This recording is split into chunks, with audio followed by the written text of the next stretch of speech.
Welcome back to the 2023 college football season.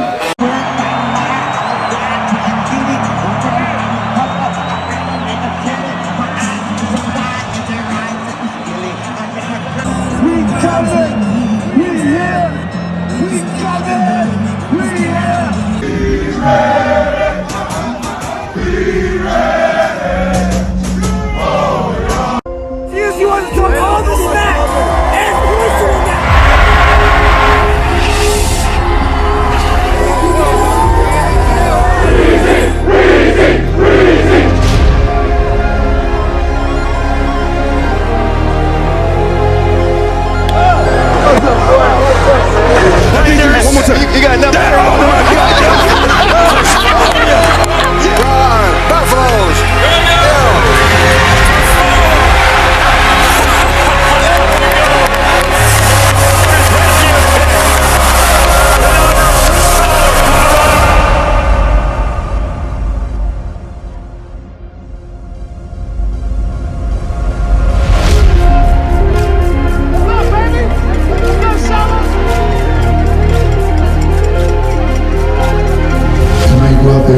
What you do, make it personal, kick that ass. He didn't directly say something about my mama, but he alluded to my mama didn't raise me right.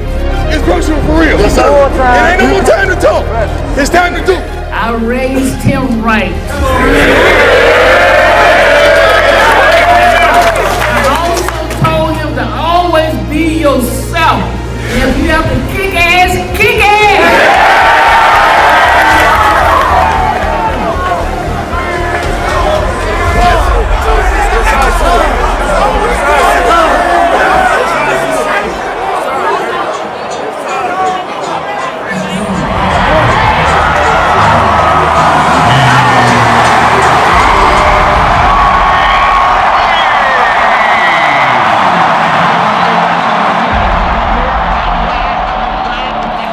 Welcome everyone to Folsom Field here in Boulder, Colorado. Right now is the epicenter of college football. An electric atmosphere. I got goosebumps. You would too if you were here.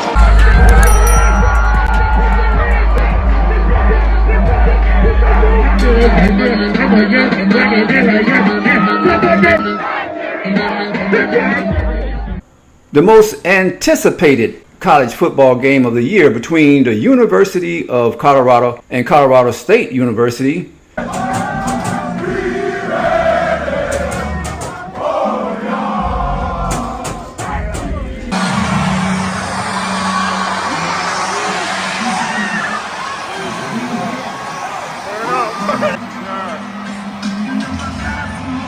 Let's get 'em. Most likely I'm a guy, put my feet on the million. The ride, I feel like armadillos. I'm running, I still up like it's me the illest. I ain't gotta lie when I tell you I'm the illest. My flow is nasty, like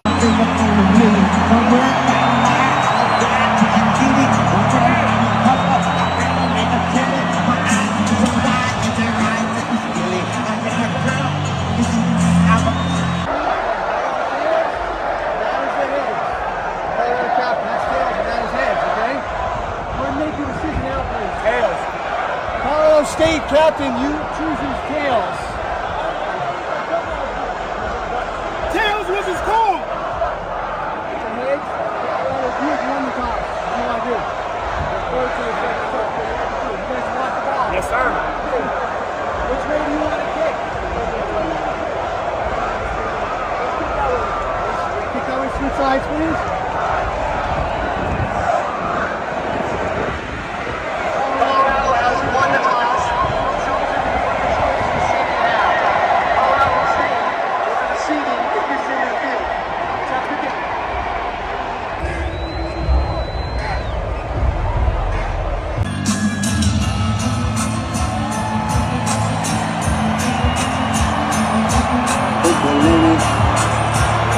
the sign of the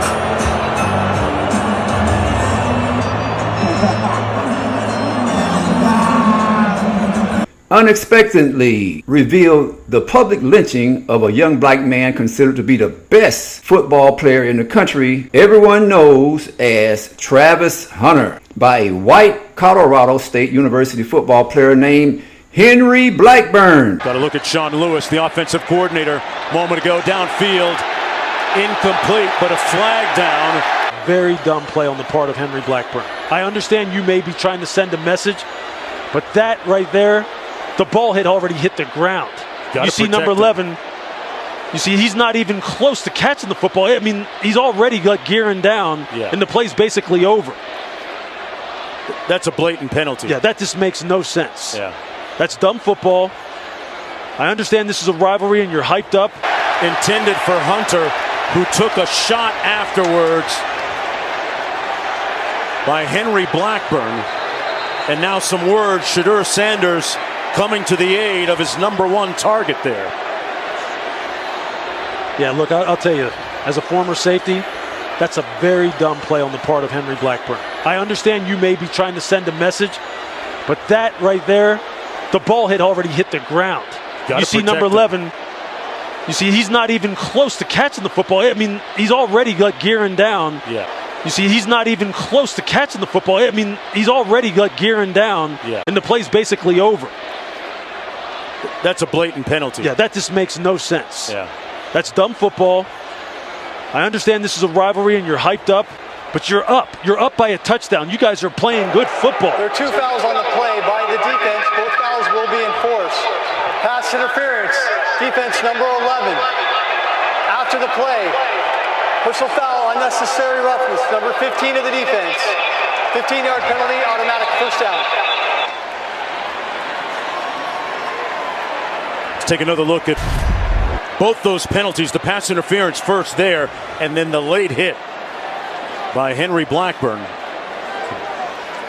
And Hunter, who plays on both sides of the football, and Shadur is letting Blackburn know about it. Yeah, look, got a little smoke for him after the play. You can understand that. This unscrupulous display of unlawful and indictable violence must be addressed.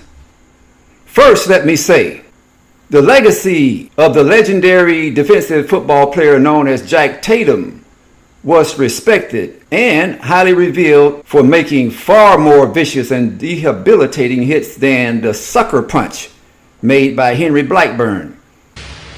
The assassin, Jack Tatum. I play a hard-hitting game. I just like to have receivers think about me a little bit while they're trying to catch the ball. Football was different back then. A lot of his hits were legal that would not be legal today. Jack Tatum was a great tackler. And football is a collision sport. And Jack Tatum was as good a collider that I've seen in a football uniform. And the fact that he was a secondary guy and could deal out that kind of punishment, you know, I tip my hat. He's not a criminal to me.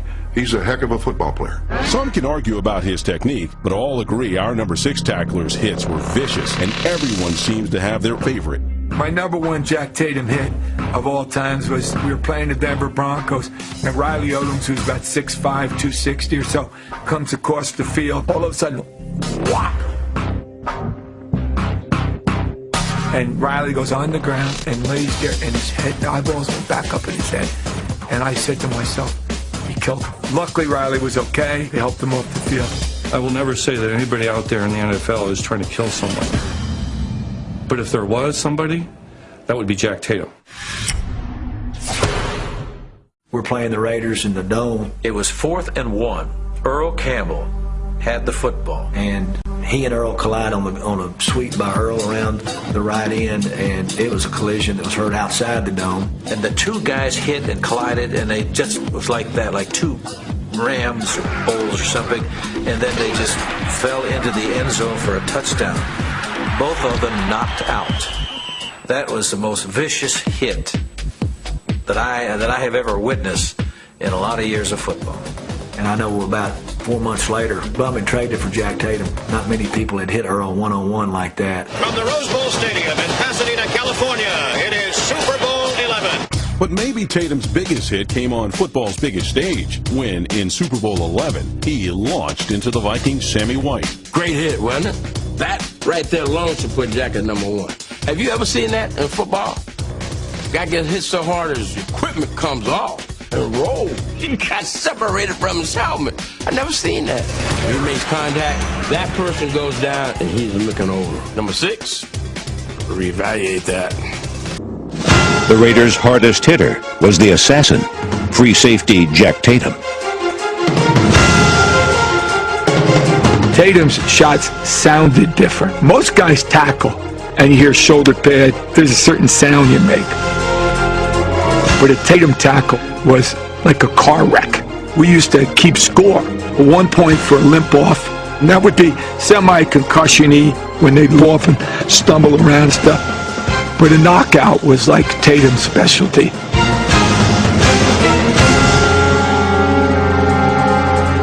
Jack would come up with the head under the chin. The guy'd be gone. I've caught receivers looking for me instead of looking for the ball. If you can get a receiver thinking about you, but then he can't be concentrating on you and the ball at the same time. Consequently, sometimes he may drop a few.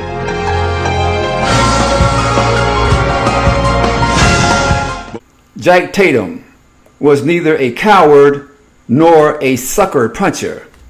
Jack Tatum's hits were performed legally pursuant to the rules of the game. Tatum even paralyzed a player named Darryl Stingley, but Tatum's hit was legal. Although the rules do not guarantee a player will not suffer serious injuries or death, a player who caused such injury is reasonably immune of any fault if acting pursuant to the official rules of engagement. Mr. Stingley's injury was a risk he assumed and a foreseeable consequence of playing football.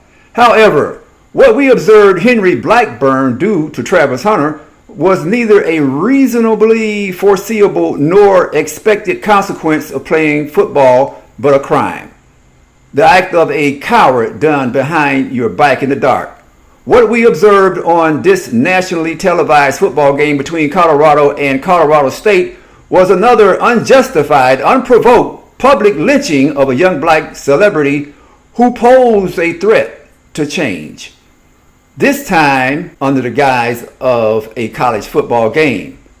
This concealed act of immoral behavior by Henry Blackburn, and I must say, and possibly others, cannot go unchallenged.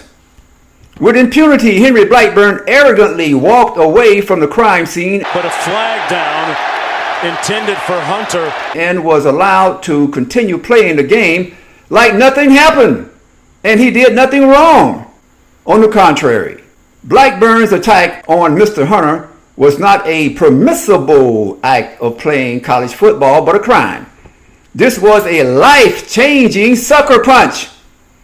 Therefore, all college football fans should petition the National Collegiate Athletic Association, known as the NCAA, the Colorado State University Athletic Department and Athletic Director, local law enforcement agencies, and a competent private attorney to indict, charge, penalize, disqualify, punish, discipline, and otherwise hold Mr. Henry Blackburn, number 11, defensive back of the Colorado State football team, liable and accountable for his profound and flagrant act of illegal violence against Travis Hunter on Saturday night, September 16, 2023, during a nationally televised broadcast football game between the University of Colorado and Colorado State University.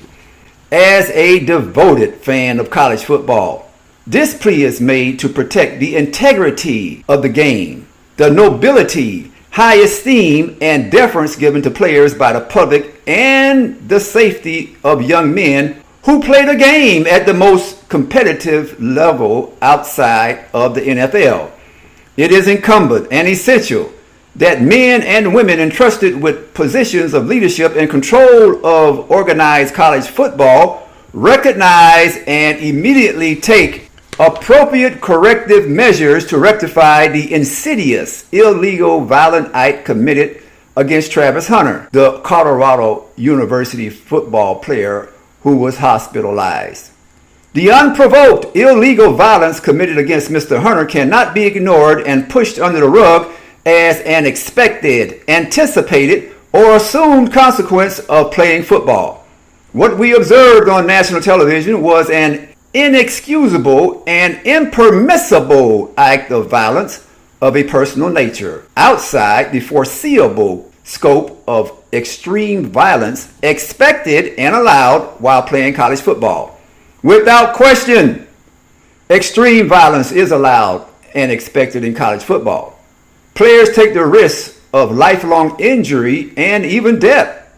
However, the context of these assumed risks of physical harm to players is contemplated by players and the governors of college football to take place pursuant to the rules of the game. The rules of engagement applicable to this popular combat sport are imposed on all players by authorities who control the practice of college football. When the violence of college football is played pursuant to the rules of the game, serious injuries are minimized and players are afforded protection within reason. If serious injury or death occurs within the scope of playing the game according to the rules, such injurious consequences are expected. A player has assumed the risk of a foreseeable injury. However, when a player such as Henry Blackburn steps outside the scope of the rules and intentionally commits a heinous, illegal act of violence, summarily declared illegal by all ruling officials, he must be held accountable and personally liable, not immune, for his unreasonable illegal behavior. Henry Blackburn cannot argue that his illegal act was an assumption of risk or an expected or unavoidable consequence of playing football. Blackburn was clearly outside the scope of his employment and all rules of engagement that governed the game as a Colorado State University football player when he intentionally, with premeditation and forethought, with extreme force, hit Mr. Hunter in the stomach area, lacerating Mr. Hunter's liver, requiring Mr. Hunter to be hospitalized. Mr. Blackburn's atrocious illegal act of violence was immediately declared by the referees to be outside the scope of the rules of the game and any reasonable anticipated risk of injury. The premeditated illegal act of Henry Blackburn is no different from Blackburn pulling a knife out of his pocket and stabbing Mr. Hunter, or taking a gun from his pants and shooting Mr. Hunter. Neither of the latter three acts can be reasonably considered, 1, within the scope of the personal foul rules of the game, nor 2, a reasonable anticipated risk of harm. They all require forethought and premeditation. Henry Blackburn committed an atrocious illegal act on national television and believed no one was watching. The video recording of the game observed by everyone and immediately confirmed by the contemporaneous observation of the referees shows Henry Blackburn committing an unprovoked, premeditated, illegal violent act, unlike other foreseeable personal foul rule violations. For example, players that engage in arguments that evolve into fights are not committing premeditated, unprovoked acts. These are reasonably expected incidents and reasonable risks of physical harm assumed by both parties, nevertheless, personal foul rule violations. An illegal tackle, such as spearing, is a gross act of negligence, nevertheless, an act committed while performing a permissible legal tackle, unlike the premeditated illegal act committed against Mr. Hunter. Pursuant to the rules of the game, Blackburn was neither permitted to tackle nor touch Mr. Hunter. Blackburn did not make a tackle nor attempt to make a tackle. He committed a crime on national television. No player should be expected to reasonably assume that his opponent will pull a knife and stab him or shoot him with a gun to give his team a better chance of winning the game. Likewise, no player reasonably assumes the risk of his opponent violently attacking him after the play is over. An unforeseeable illegal violent blow, a knife injury, or gunshot all have the same anticipated effect of the violator. None should be tolerated.